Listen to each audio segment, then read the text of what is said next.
Hey, how's it going? It's Walsh here, sick as always. Today I want to talk to you about Ruthless, especially if you're looking to try Ruthless for the first time, or even if you're brand new to Path of Exile, which I would definitely recommend trying Ruthless first. But before you do anything, I would like you to ask yourself, what kind of experience are you looking for? What kind of a game are you trying to play? What are you looking to do? And what are your goals? I would highly recommend not looking up any guides or any builds, like outside of really small stuff like how do you sustain maps, how do you make an atlas tree, which I will have in this video and I'm sure other people have them online as well. But before anything, like I said, try to figure out what kind of an experience you want.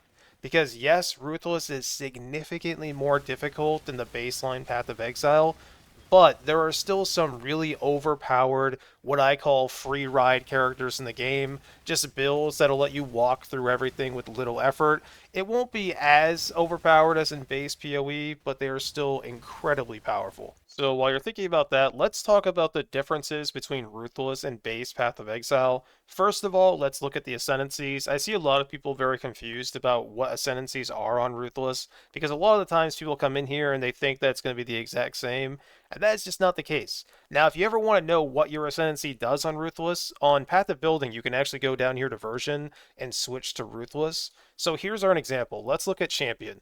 So Champion on Bench League, which by the way, you're going to hear Bench League a lot. Bench League is not an insult or a diss or anything like that. It's just a really quick way to differentiate between Ruthless and non-Ruthless. And it's called Bench League because in non-Ruthless, you have a bench, a crafting bench.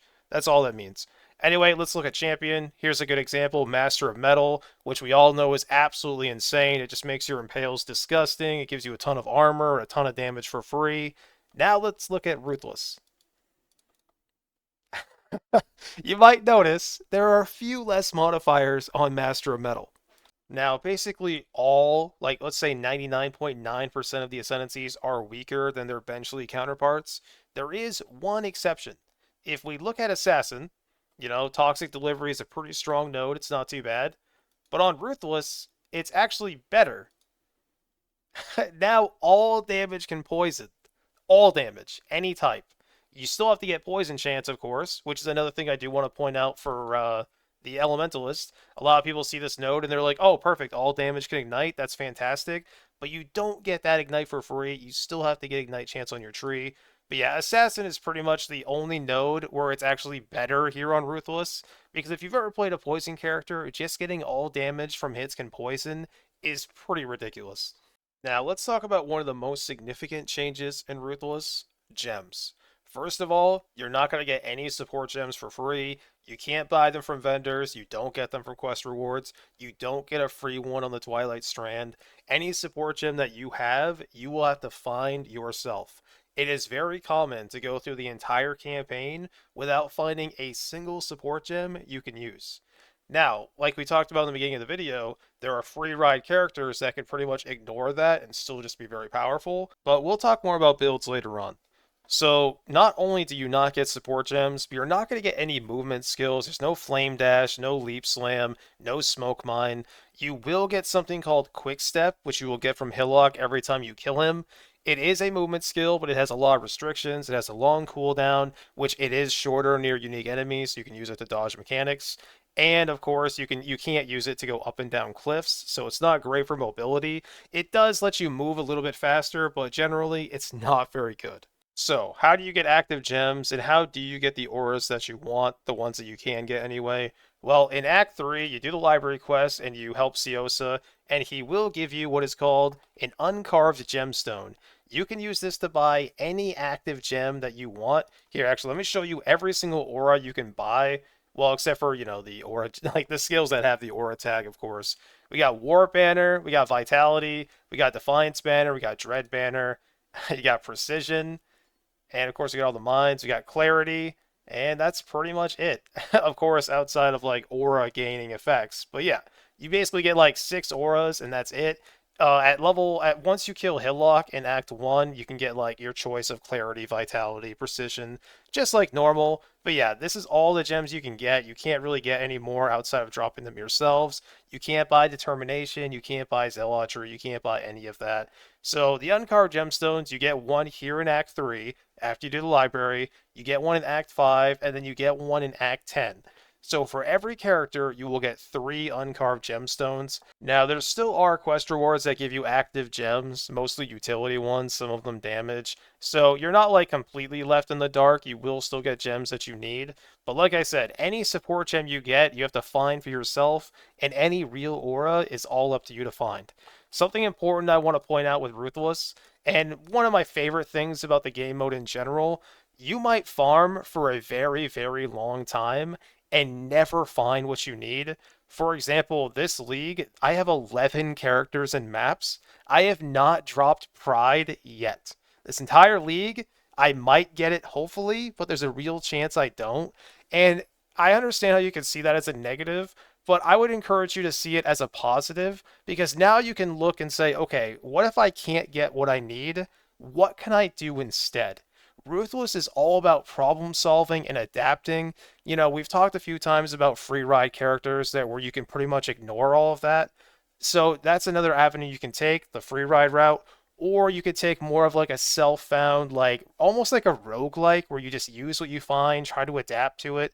But just know, it doesn't matter how you play. There's no right or wrong way. It's all about what is fun to you.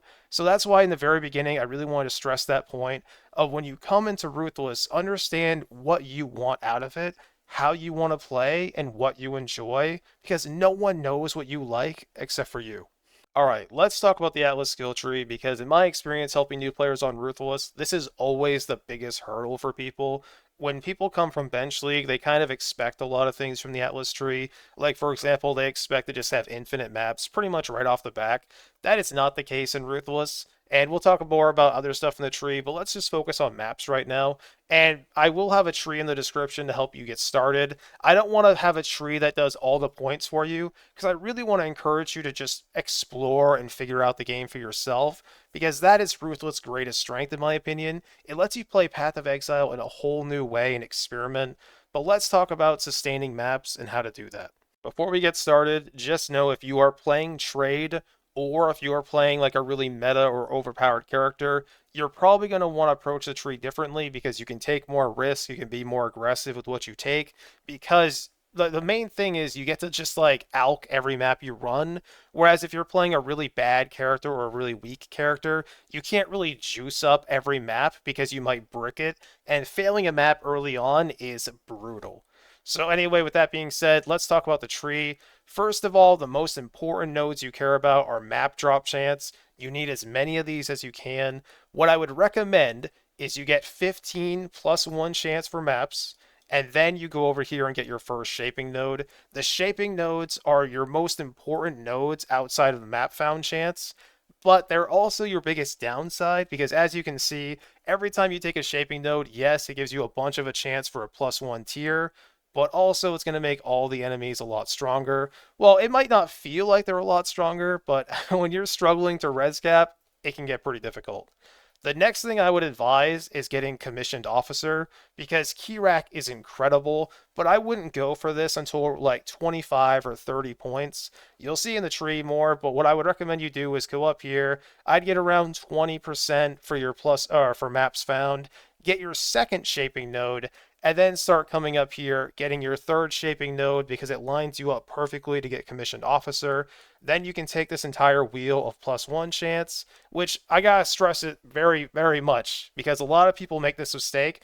Do not take anything else. Do not spec into Essence, do not spec into strong boxes, do not spec into anything. The only thing you should ever put a point into for your first, let's say 75 points, I want to say 100, but let's say 75, nothing else but maps. Except for one exception, Keyrack. You can take 1 point in Keyrack, but other than that, don't do it. You need maps, trust me. Once you get Watchstones, you do get to change your tree a bit. So Watchstones give you a 25% chance for your map to go 1 tier higher, and once you have 4 of them, that means every map will drop 1 tier higher, which is amazing, and of course you'll get more tier 17s, but let's not worry about that right now. So essentially, once you get 2 or 3 Watchstones, you can start dropping your shaping nodes. Personally, I would not drop any of them until you have at least 3, but if you have, I don't know, I would say like I don't want to like lock you into absolutes because Ruthless is about flexibility. But let's just say, for a general rule of thumb, for most people playing Ruthless, if you don't have at least 3 watchstones, don't drop your shaping. If you're doing some really advanced stuff, you could drop them at 2, but I would not recommend it. Now, once your atlas is more secure, you're getting maps very often, you want to get your pack size wheel. Pack size is everything. Pack size is right up there with movement speed. It's so critical in Ruthless because, like we talked about earlier, there are no movement skills, so you have to just move fast if you want to clear fast.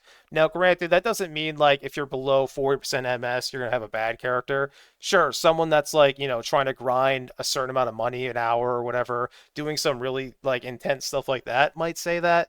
But I would disagree because, like I've been talking about this whole time, Ruthless has two very different experiences, and of course, the whole range in between those two ranges. So, what I would tell you right now is once you get your map set up, get the pack size wheel, get every single node, and then I would come out to the edges and fill out all of these. If you do all of it, if you take all of these, if you take all of these +1 chances here and go all the way on the edge, I believe you'll have 78% +1 with 0 watchstones, which means as soon as you get your first one, all of your maps will drop +1, and then life will get so much easier for you. Let's talk about characters now. Before anything, you should know there are no pantheons. There's no free immunity to anything. Anything you want to be immune to, you have to work for and earn. For example, the biggest problem on this character is I get stunned a lot, so I'm actually using a stun flask, which is pretty decent. And during really intense fights, I can spec to Unwavering Stance. I haven't done it yet, but it is an option. Another thing I really want to point out is in Ruthless, you get significantly less XP than you do in Bench League. So even though we're a softcore, leveling is not going to be very easy for you if you're playing an off-meta character. It can be pretty brutal because when you die, you lose 10% of your level. And in addition to that, your gems get significantly less XP as well. So very often, you won't have a level 20 gem for a very long time. To give you a rough idea of how intense the XP is here, I'm not exactly sure. It's either level 93 or 94 is the equivalent to level 100 on Bench League. I think in the entire time of Ruthless history, there's been like 3 people that hit level 100, not counting standard. We're talking about just in a league. It might even be less than that. So just be prepared for that. And what that means for you as a player is you have less points to work with, which is good because that means you have to make more intense choices and make really important decisions about what you spend your points on. You can't just be like, oh, I'm just going to throw 4 points here for quality of life, or I'm going to throw another 4 points here just for a little bit of whatever. You really have to think about it, and that's what makes Ruthless so interesting to me, at least one of the many reasons. But yeah, like I said, you have very few points. You got to be very careful about what you spend points on, and just keep that in mind when you're planning on building a character. Another thing I want to warn you about, there are no divination cards. You can't farm a divination card. You can't use them to get whatever you want. They are completely gone. In addition to that, there are no delve modifiers and no alva modifiers. So that means you can't go to delve and farm like a curse on hit ring. You can't use alva to get like conversion or like, extra damage against shocked enemies or anything like that. And the most like I keep saying this a lot, but like the most intense and awesome change in my opinion, you cannot craft influence gear.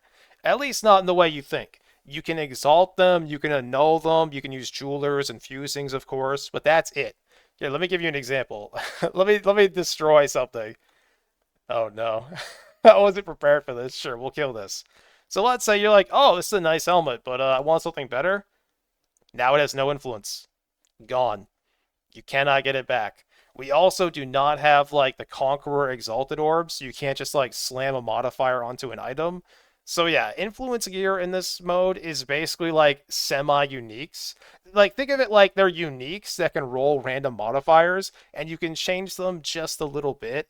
And for me, that's what makes them so fun. They're just so unique and different than they are in Bench League. Like anytime you find anything with like a decent modifier, like look at this helmet right here. In Ruthless, getting a 6 link is incredibly difficult. We get much less gear, much less currency. So getting like a decent 6 link helmet has so much potential to be used. Whereas in Bench League, like yeah, it would be usable if it was a 6 link with other stats. I don't know. I just love influence gear. I hope they never change it. And anytime you get something like this, which actually has a curse on hit, it is just a huge quality of life for so many builds potentially. Obviously, I can't use this right now, but just having it feels amazing. From the very beginning, I asked you, what kind of experience do you want?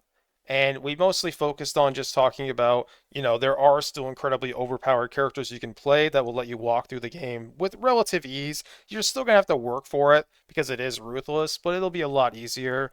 Now, what's the other way to play? And of course, there's a range in between these two options. But this way, the other way, which is my also favorite way, is to just go with whatever you find. Like, for example, let's say you started off, you're like, all right, I'm going to start with a witch because I'm very comfortable leveling with that character.